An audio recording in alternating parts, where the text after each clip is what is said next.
I had always imagined exile would feel colder, like some sudden, clean severing from the world I once called mine. But no, here, at the edge of this wretched swamp town, the air is warm and wet. The scent is a churn of salt marsh, rotting reeds, and the strange fungal musk that seems to follow every Dunmer settlement I've glimpsed from the ship. This place, Seyda Neen, it's not even a town, truly. It's a dock nailed to the edge of nowhere. The clerk met me with the usual imperial stiffness. He asked my name, my birth sign, and my profession, eyes never quite meeting mine. I told him, Caelia born under the Atronach, profession sailor. He didn't blink. Didn't ask what a pale, golden-skinned woman with a court-perfect accent was doing washed up here. That's the gift of imperial bureaucracy. It notices only what it's paid to write down. Only I know who I truly am, or was. Born in Cloudrest to House Merynair, second daughter to a line old enough to trace its blood through the early Sigics. Groomed in the halls of Alinor, taught to walk like a statue and speak like a scroll. Then I made a single mistake. I tried to steal from Venerian the Boundless, a master of arcana, mage lord of Lilandril. I saw something in his vault that I wanted. A tome bound in iron, older than our calendar. What secrets it held, I still don't know. I never even opened it. His wards caught me before I touched the clasp. It was not mercy that spared my life. It was politics. My family begged, bribed, and finally broke. In the end, the decision was exile. Apraxic, they shattered my Caelian in the nearby temple of Oriel. A single blow, struck by a curate who refused to say my name. I stood silent as the pieces fell. I reached down to collect the shards of my broken Caelian, now nothing more than pieces of a former life, strewn across the cold stone of the temple's courtyard. I left with what I could carry and nothing of what I was. Now, I am here, among mudcrabs, chain-bound Argonians, and rustic Dunmerry towns.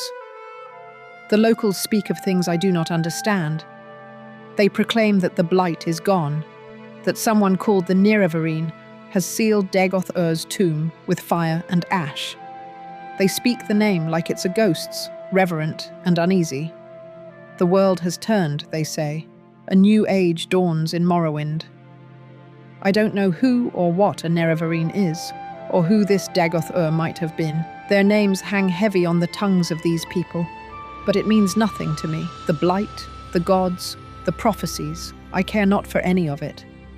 My only interest is creating a new life here and taking whatever I can along the way. I know only one truth.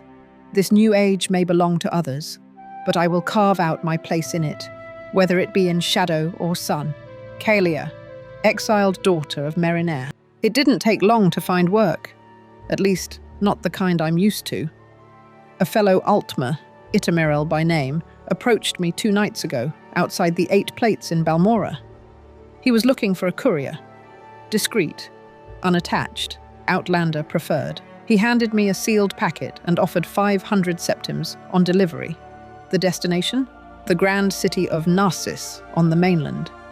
His instructions were precise, bordering on anxious. The documents are to be delivered into the hands of one Anatolius Datus, an imperial of some standing, and absolutely no one else. He forbade the use of the Mages Guild for travel. No teleportation, no scrolls, no questions. Which, of course, invites many. Why not deliver them himself? Why avoid guild channels when they'd shorten the journey to a blink? And most curiously, why trust a stranger whose name he didn't even verify? Perhaps he saw something familiar in me, or perhaps he's just desperate. Either way, 500 septims will buy silence. For now. Still, a sealed paper is rarely worth that much without a reason. And where there's reason, there's leverage. If I'm careful, I may find a second buyer before this is over. Time to leave this backwater country behind. Caelia. After weeks of slogging through swamps thick enough to drown a Bosmer and dirt tracks that dare call themselves roads, I've finally arrived in the Narcissus district, though not the city itself. Trust the Dunmer to name half a province after a city, and then scoff when you confuse the two. Perhaps when Veloth and the Chimer fled Summerset, they left behind their creative wit as well. I would almost call it a relief, if the air didn't reek of mildew, old leather, and something vaguely fungal. At times, I catch myself longing for the clean forest shade and polished avenues of home. Othmura was the first real stop, a dismal little town with noble pretensions and little else. Surprisingly, I wasn't the only Altmer there. I met one Palosina, who claims to have left Summerset and fled to Morrowind willingly, voluntarily. That kind of madness deserves study. She said she came here seeking truth, as if it hides in ash fields and slave pens. Delusion or courage, I can't yet tell. Still, the town's guards were inattentive, and the locks poorly fitted. I helped myself to a few trinkets from a noble's estate, including a rather lovely glass shortsword. I'd meant to fence it, but now I'm not so sure. It feels familiar in the hand. Ald-Uval, further south, was less generous. Half the place lies in ruin, destroyed roofs, crumbling walls, and more flies than citizens. Locals mutter about the strangeness that is a Redoran presence this deep in Hlaalu territory, which, even to my foreign ears, sounds like trouble. The politics of this place are as bitter as the food and twice as dry. If the Dunmer spent half as much effort on defending their holdings as they do posturing for their houses, perhaps they'd have something left to defend. These Dunmer would rather feud over shadowed borders than fix the crumbling foundations under their feet. Their chaos is my opportunity. As always. Caelia. Ald-Uval was another pile of ash brick and disappointment. It seems the closer I crawl toward Narcissus, the more the towns wilt like flowers starved of sunlight. A pattern, perhaps. Or is the city itself a parasite, draining the life from its hinterlands to fatten its own coffers? Then came Hlaalu, slightly less bleak, if only by comparison. There's wealth here, or at least enough to tempt me into lingering. I liberated a few trinkets, including a painted portrait of the local lord himself. It's a rather severe likeness, but I think it'll make a fine centerpiece for my eventual manor, or firewood, if the weather turns. What struck me most wasn't the art or the coin, but the sight of a Dunmer house. Hlaalu, of course, cozying up to the Imperial Legion like old friends at a noble banquet. Back home, the Empire's foothold on Summerset is a cracked fingernail at best. Here, they strut and swagger, tolling ships and taxing anything that floats. Efficient, shameless, profitable. House Hlaalu may be the only faction in this entire Ashen province that understands power the way I do. Culture is a lovely thing, until it gets in the way of gold. Caelia. My bags are heavier than when I arrived in Hlaalu, which is always a good sign. A few baubles, a bit of silver, and enough coin to make the final leg of this journey feel less like exile and more like a business venture. Narcissus waits ahead, sprawling and self-important. I intend to make myself known to House Hlaalu if they'll listen to the right bribe and perhaps to the local Thieves Guild, assuming it hasn't already been absorbed, outlawed, or stabbed in its sleep. Either way, it's where the gold is. And where the gold is, I will be. Fortune doesn't fall into your lap. You steal it when no one's looking. But I've survived court games nastier than anything these ash-bitten nobles can conjure. I'll walk into Narcissus a nobody. I don't plan to stay that way for long. Caelia. Before the canyon road closed around me, I passed a plantation off the main road. Well-tended, expansive, and shockingly prosperous. The overseer, to my surprise, was an Altmer, standing tall in silk garments with an air of practiced command. We spoke briefly. He was polite, calculating, and far too comfortable here. To see a high elf in a position of power this deep in Hlaalu territory, well, perhaps exile isn't always a death sentence. The canyon road from there to Narcissus was a dry, narrow vein carved through layers of ancient stone, silent but for the crunch of my own footsteps and the occasional whisper of wind slipping past the rocks. A lone guard post sat under the sun, manned by a single Dunmer who looked far too bored to notice much of anything. But then, I finally arrived. Narcissus, the so-called City of Dreams, rises from the dust like a mirage, grand, gilded, and just smug enough to be self-aware. The market quarter alone could drown a lesser Mere in noise and colour. Silks flap from every awning, dyed in hues I haven't seen since Alinor. Blues, violets, and a yellow so bright it nearly offends the eyes. I've gone so long cloaked in salt-stained rags and stolen tunics that I nearly wept upon seeing real cloth again. Brocade, silk, even tailored linen. I spent more than I should on a lovely outfit of purple and gold. I may be a thief, but I refuse to look like one. This city is bloated with coin, riddled with secrets, and wide open to anyone bold enough to reach for it. Which, lucky for me, I am. Caelia. Joining House Hlaalu was as momentous as ordering tea. A nod here, a scribbled signature there, and suddenly I'm a sworn retainer of one of Morrowind's great political houses. No ceremony, no blood rites, just a house member uttering welcome. My first task, debt collection, naturally. A noblewoman in Sadrathim won Darina Sadras, a minor house with major delusions, apparently borrowed 19 septims from the 7th Hlaalu House trade clerk over a century ago. Through decades of accrued interest, that quaint little sum has ripened into a staggering 2,102 septims. Darina claimed it was nonsense and that it held no legal weight. I smiled, reminded her that House Hlaalu does not make errors, told her it was more than a suggestion. She paid willingly in the end. The next assignment was a pure delight, breaking a workers' strike in the Measure Hall court offices. The scribes had tried to unionize, refusing to switch to a new form of company payment, scrip. A blank payslip, a little forgery, and the matter was resolved before sundown. Of course, the Khajiiti leader of the strike had to take a fall, but it seems a small price to pay for a more efficient workplace. Narcissus is everything I hoped it would be. Corrupt, profitable, and just civilized enough to feel like home. House Hlaalu may not reek of honor, but they understand the cost of doing business, and that's far more useful. I've already begun looking for a home to purchase. Caelia. They're calling me a retainer of House Hlaalu now, though what that actually means seems to shift with the hour. One moment I'm a courier, the next I'm a thief, and sometimes I'm just the sharp end of someone else's problem. First on the docket, retrieve stolen property from a pair of Janata syndicate upstarts, one Nord, one Dunmer, who'd robbed an imperial merchant and holed up in a cave northeast of the city. Charming little place, damp, cramped, and just wide enough for a crossbow bolt to find your lungs. I wasn't keen on dying in a mossy hole, so I borrowed a few summoning scrolls from the Mages Guild.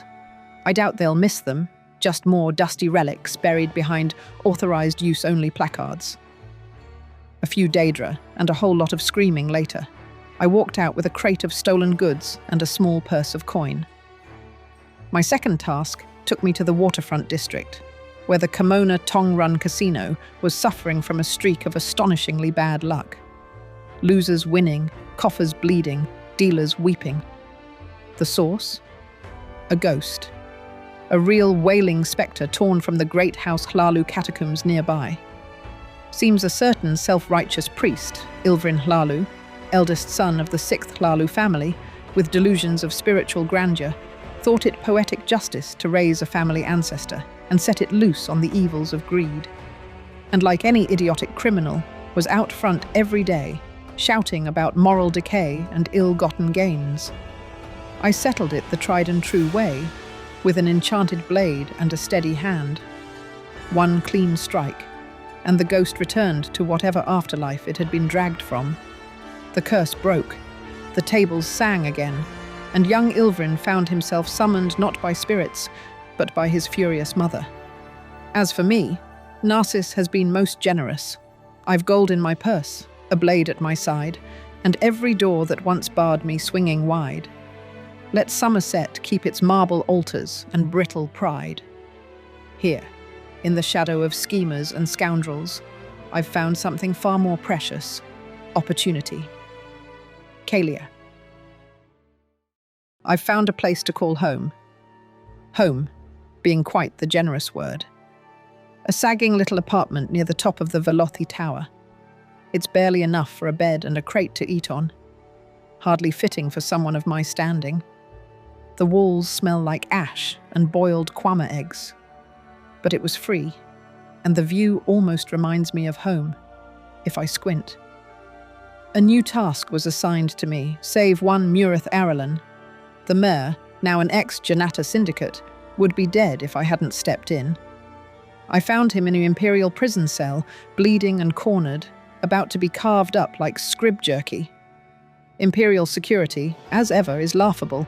I intervened and got him out, not out of mercy, but because a living witness is more valuable than a corpse. I needed him to talk and testify, enough to make things very inconvenient for the Janata syndicate operating in Narcissus. I escorted him back to his old friends, Kimona Tong thugs operating a front in the waterfront district, pretending to ship kwama eggs. Turns out, their actual cargo was bodies, slaves. I played along just long enough to get inside and free the few slaves they kept shackled beneath the storage rooms. I didn't free them out of pity. I freed them because someday, somewhere, they'll remember who unlocked that door. Of course, no good deed goes unpunished. Just as I was enjoying a brief respite and dreaming of a lukewarm bath, word came down that the great House Hlaalu catacombs urgently needed assistance. Familiar territory by now. Ilvrin, that pious little snake who cursed the Fortuna, is apparently dead now. Tried to burn the whole place down and got himself killed for it. In a posthumous rage, he rallied the spirits of House Hlaalu and staged a bit of a revolt. The catacombs were now teeming with ghosts and half-rotted ancestors who won't stay buried. They sent me in alone, of course. No backup, no reinforcements, just me and myself. I'm starting to wonder if someone in House Hlaalu has decided I've become too useful or too expensive. Wouldn't be the first time politics buried a problem alive. But I survived. I always do. Nothing's going to stop me. Not ghosts, not traitors, not even the house itself. Caelia. The bidding war over Hlaalu Company shares was short-lived, thanks to my intervention. One hopeful bidder disappeared quietly. I'm not even entirely sure what happened, just that I'm number 35. The other investor? A ship for the Beacon Company, a company name I recognized from Summerset. I would have done this favor for free. I had the ship's crew evacuated under false orders of inspection. Once they were ashore, I lit the flash grit charge I had planted in the ship's underbelly. Before the ship exploded, I was already watching from the shore. It sank like a stone. So did the cargo. Funny how quickly a fortune in raw bullion sinks when wrapped in pride. It didn't all vanish. I took what was rightfully mine. What I took from that hold would buy a villa and still leave enough for silk curtains and silver knives. Auriel knows they deserved it. And with every step higher, the enemies piled deeper.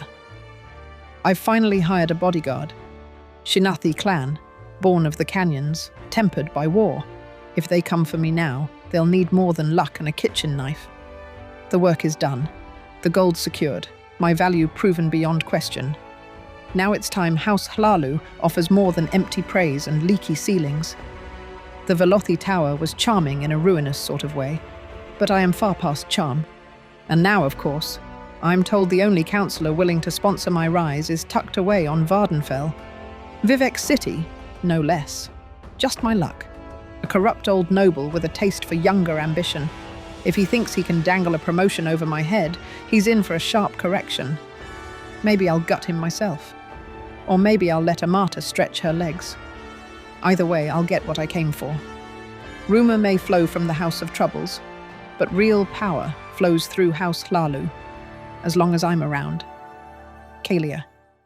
Securing a sponsorship from Crassius Curio was as distasteful as expected.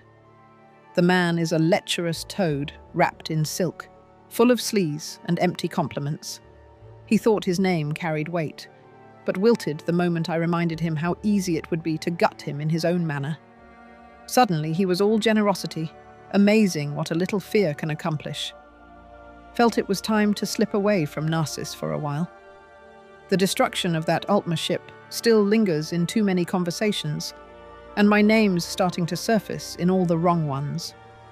Made my way to Shipal Sharai, a town carved into the red rock like a scab on the land. The governor welcomed me with silence, hiding inside his estate, while a flood of petitioners howled at his door. He would rather drown in luxury than lift a finger for the people who keep him there.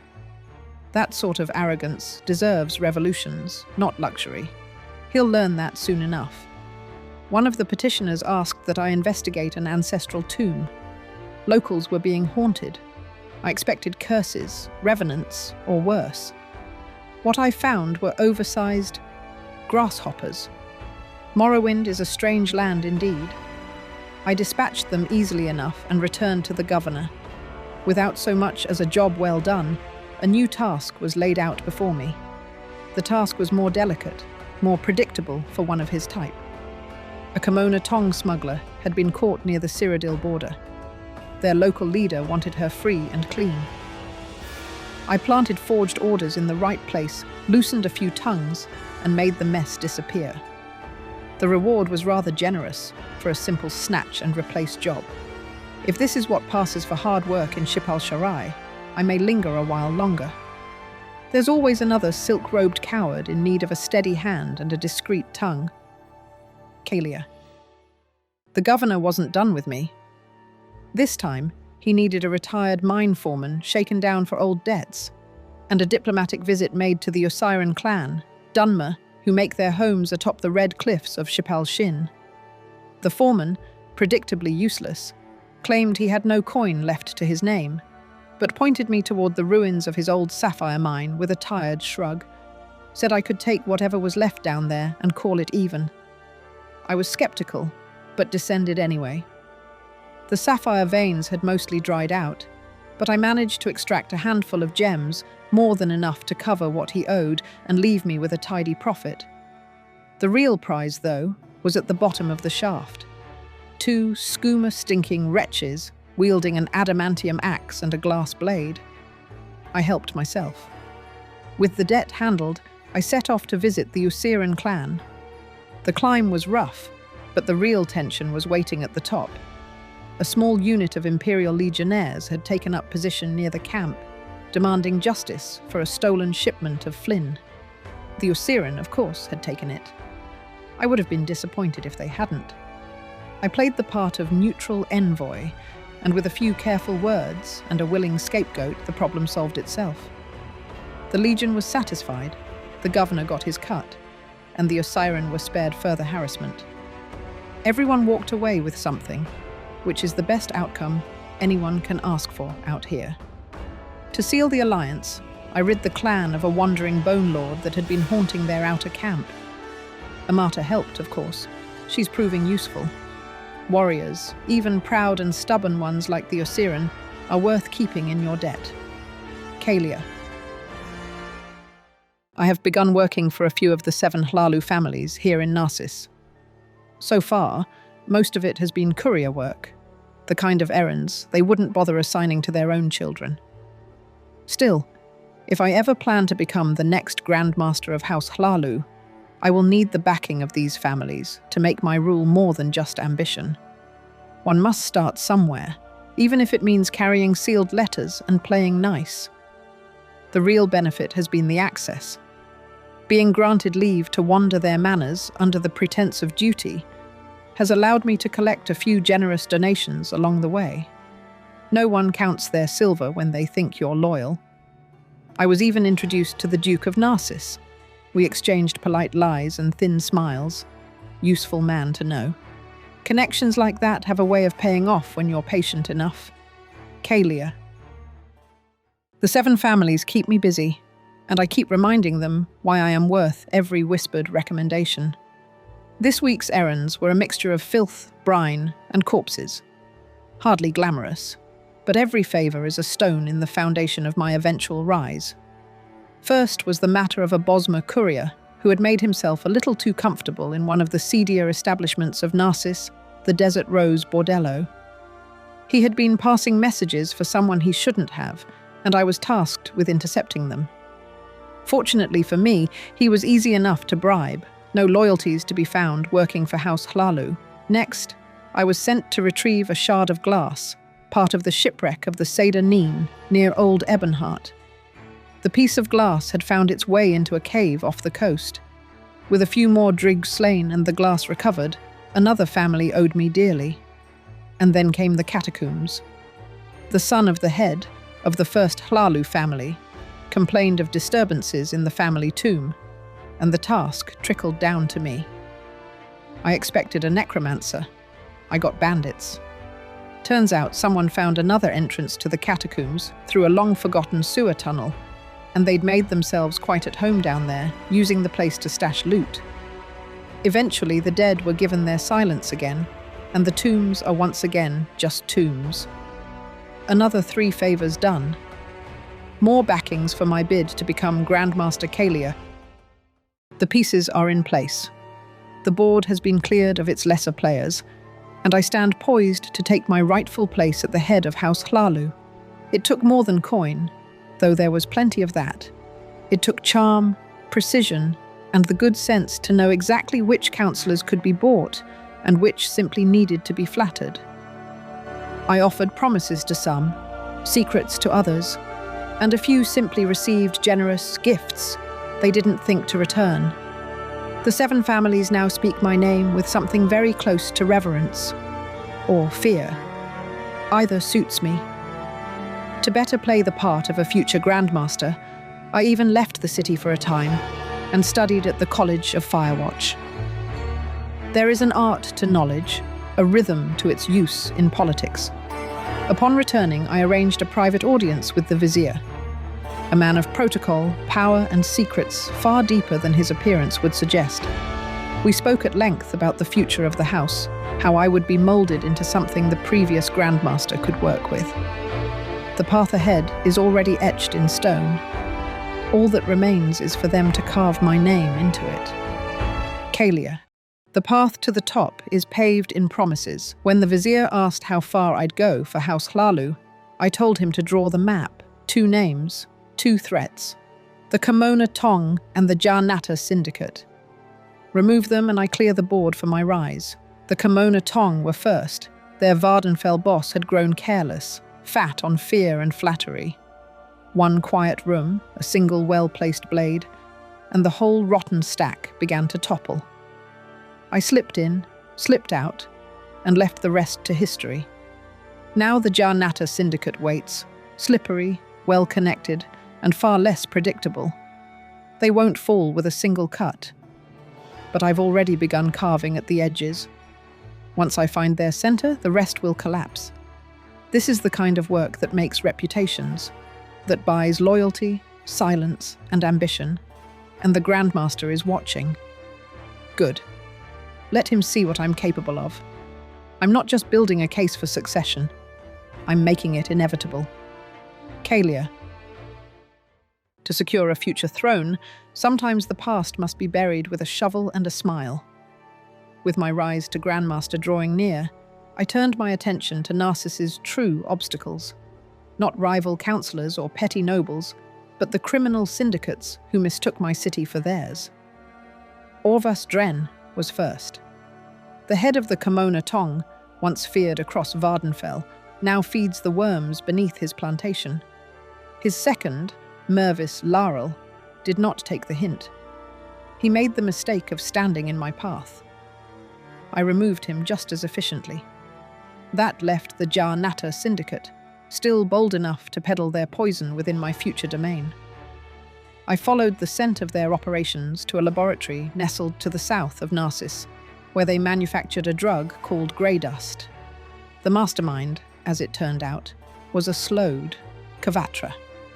He fancied himself cultured, offering tea and conversation as if his monstrous bulk and trail of corpses could be softened with pleasantries. I indulged him, listened, smiled, and then I killed him. A few well-placed crossbow bolts tend to end diplomacy quite decisively. Narcissus is clean now, or at least clean enough to crown a someone like me. Let this serve as a message to those who think they can outwit me, to those who whisper in shadows, to those who dream of challenging House Hlaalu's rightful future. I always win. Caelia. Power in Morrowind is rarely gifted.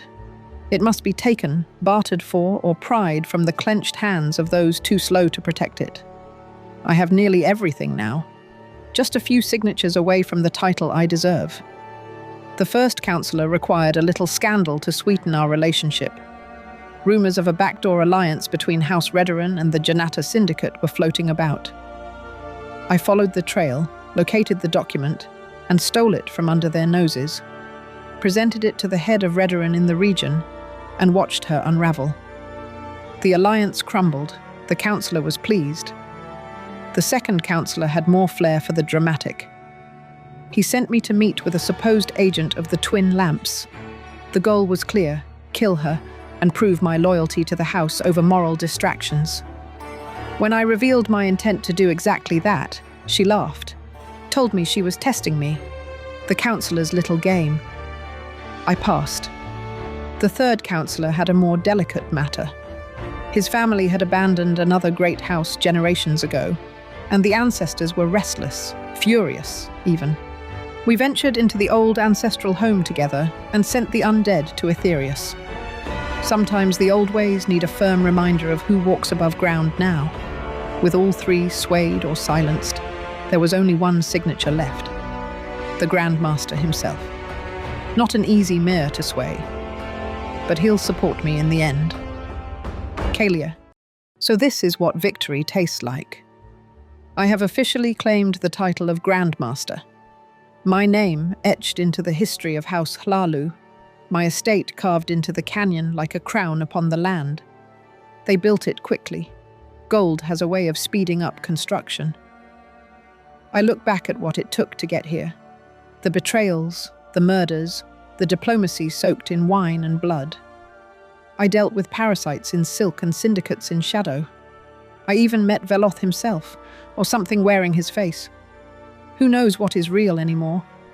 The world bends differently now. The Dunmer do not mutter Outlander when I pass. They bow.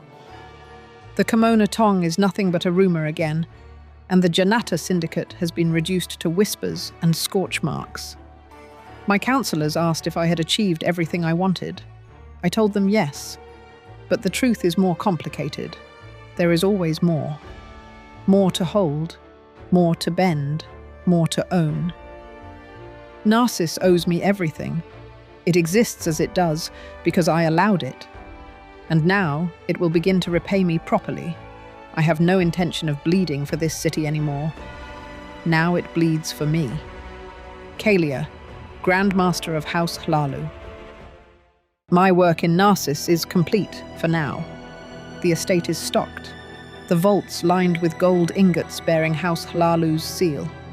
Every contract, every rival, every stone in the city bends toward me now. But true power does not rot in one place, waiting for challengers to come knocking.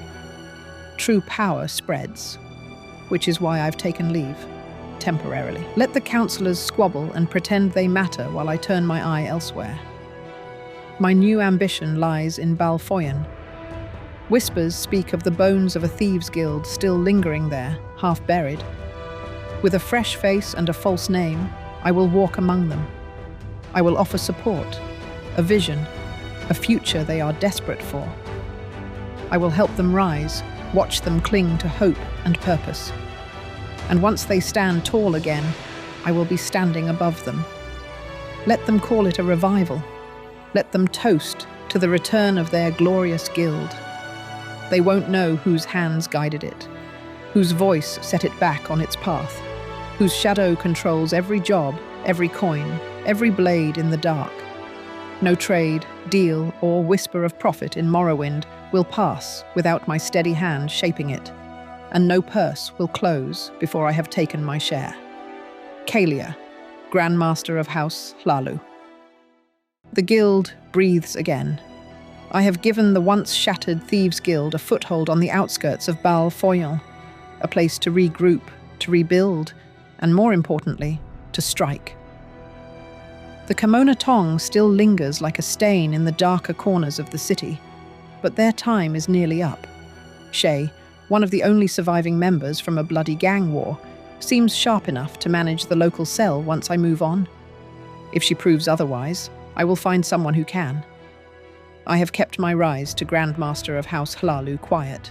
The guild sees only another cunning agent with a few useful skills, and that suits me just fine. Subtlety has always paid better than grandeur. In time, Bal Foyon will be ours again. The guild will retake what was lost, and I will be standing at the top when they do. Caelia, Grandmaster of House Hlaalu. An order came from up above, from the one and only Crazy Legs Arantamo. Find and eliminate the Kimono Tong boss who ordered the massacre of the old Bal Foyon Guild Hall. Easily done. Three Eyes, our fence, pointed me in the direction of an imperial nobleman named Vermilius Vendici. A silk-wrapped irritant with far too much pride and far too little sense. He is not the one who gave the order, but I believe he knows who did. If he knew who I really was, he would be groveling for my favor, not pretending to offer me crumbs from his table. I will endure the pretense as long as it suits me. He has connections, and his reach may extend far enough to touch the hand that signed the order to burn the guild down. I intend to follow every lead until that hand is in mine, trembling. While I wait, I've secured control of the skooma trade in Bal Foyon, another brick in the foundation of something far larger. One day soon, no shipment, no deal, no whisper of profit will pass through Morrowind without my approval. Caelia, Grandmaster of House Hlaalu, operative of the Thieves Guild. The Kimono Tong are broken. What remains of their power scattered the moment their leaders dared to cross me. They thought they could manipulate the game, pass lies off as truth, and walk away with their lives intact. A fatal mistake. I gave them just enough rope to hang themselves, then tightened the noose. Now their blood stains the streets of Bal Foyon, and their grip on the coast has slipped into the sea. This was more than a victory. This was reclamation. The northern coast of Morrowind, a vital artery of trade, now moves to our rhythm. And with the ties I have secured to the Elsewhere embassy, the skooma trade has begun to flourish under my hand. The profits already line the guild's coffers. Soon they will overflow into mine. Caelia, Grandmaster of House Hlaalu. Old Ebonheart is no Bal Foyon. The Thieves Guild here is far more organized. My introduction came through old Captain Fentus, a retired Imperial Navy officer. One job to prove my loyalty, and I earned a place among his ranks. A simple enough task, if you are clever and unflinching. Fortunately, I am both. My guildmates are a colourful bunch. Rai Marani hides her royal blood and guilt by protecting the poor of Old Ebonheart. We're both pretending to be things we are not. Then there's Antio, a Breton with a mouth as big as his ego. He fancies himself my rival, a meaningless distinction. He's not even a footnote in my mind. Old Ebonheart has promise. This branch of the guild could serve my goals well. For now, I will play the part of loyal thief. Eventually, I will captain the whole damn ship. Caelia, Grandmaster of House Hlaalu, operative of the Thieves Guild. Old Ebonheart belongs to the guild now. It took nothing more than the right words in the right ears to see a rival gang collapse from the inside. Not a single drop of blood on the cobblestones. That is what separates me from common cutthroats. I do not need a blade to carve out territory, just leverage. In the process, I acquired a treasure worth more than gold. The death mask of Empress Kataria, buried and forgotten in the tombs of a long-dead house. It rests in my possession now, its polished gaze a reminder that power never dies, it only changes hands. Someday soon, the Guild, and perhaps Tamriel, will see that the Empress walks again through me. But old Ebonheart was only a stepping stone. I leave it in capable hands, for now. The path leads south to Almas Thur. Our skooma shipments are being intercepted again. The Caelia, like vermin, always crawl back after being stepped on. Time to remind them what happens when they cross the wrong mare. Caelia Grandmaster of House Hlaalu, operative of the Thieves Guild. The Imperial City of Firewatch already has a Thieves Guild presence, technically. The Argonian running things prefers her drink to any proper form of leadership. The guild cell limps along, more concerned with tavern gossip than organized crime. That will change soon enough. This city holds real value. With its port on the western half of the Telvanni Peninsula, Firewatch is the perfect artery for moving skooma through Morrowind and beyond. All it needs is someone with vision to bring the guild here back to life. I will start by establishing control, cutting away the dead weight, and setting up proper trade lines. No more missed opportunities, no more wasted time. Once Firewatch is fully in hand, I will return to Narcissus. The title of Master Thief has waited long enough. Caelia, Grandmaster of House Hlaalu, Captain of the Thieves Guild. Bal Foyen has been rebuilt. Ebenhart, resecured. Almas Thur, reborn. Firewatch, reorganized. City by city, I have reshaped Morrowind in my image, both above and below. The Thieves Guild now stands as a true force once more, not a relic. Its branches answer to me in all but name. Whether I choose to claim the title of Master Thief or continue to guide the guild from behind velvet curtains is yet to be decided. The effect is the same. House Hlaalu rules the surface. The Thieves Guild rules the underground. Every coin exchanged, every secret whispered, every blade drawn in the dark passes through my reach. Though there might be stronger positions to hold in Morrowind, none offer the immense amount of wealth currently passing through my domain. Gold truly does solve all problems. My return to Narcissus is inevitable. When I arrive, it will be to collect what is owed. Caelia, Grandmaster of House Hlaalu, Captain of the Thieves Guild. My return to Narcissus has not gone unnoticed. The streets bend to my will. The whispers fall quiet when I pass. Even the dust seems to settle in respect. This is no longer the city I clawed my way through. It is mine in form, in function, in fear. All but one refuse to see it. The second Hlaalu family clings to their coffers with pale knuckles and aging pride. They offer nods and empty words, but not the coin I am owed. They forget whose hand steadied the house when it faltered. They forget who broke the Caelia and eradicated the Jarnata syndicate. They forget too easily. They will open their vaults and give what is owed, or I will be forced to open them myself. Caelia Grandmaster of House Hlaalu, Mastermind of the Thieves Guild.